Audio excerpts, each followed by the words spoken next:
social deu thil ti kha tunlai kan ro nen kha lo dewa chu ma san san na lo le kan tu po hi kan on soilo lo ti je ye mani kana le section lo bi ram cham te ye kan ang kan tia soilo boi na ron lang to kan ma soilo ko chen chu chua kha in ko khom ka an ye le tunlai ya in ko khom an ki fak mo chi lo chu wa chu le ti je ne formal sit lo doing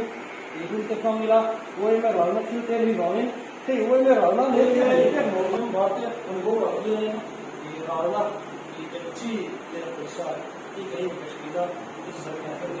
ko te chu ba ka so me chu no ba ta ne bu fa ka no da te shi ya ko ka chu chi to ko so ra mo te ya ka chu ka ko te pa de ya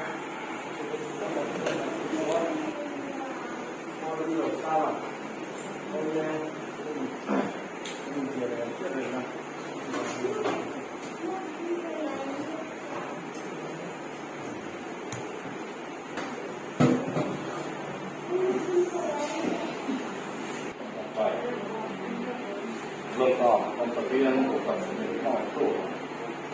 phần si bản lên khổ lắm. Thế còn cán bị phê đầu xìa lệ, ở đây nổ xìa tê, anh xìa áp. Lần đó, cán tập viên, cán bị phê tổ ra nên nào, ông mà là phun, cái này bằng áp. Nâng ngân cả lệ xế, nó tù ra.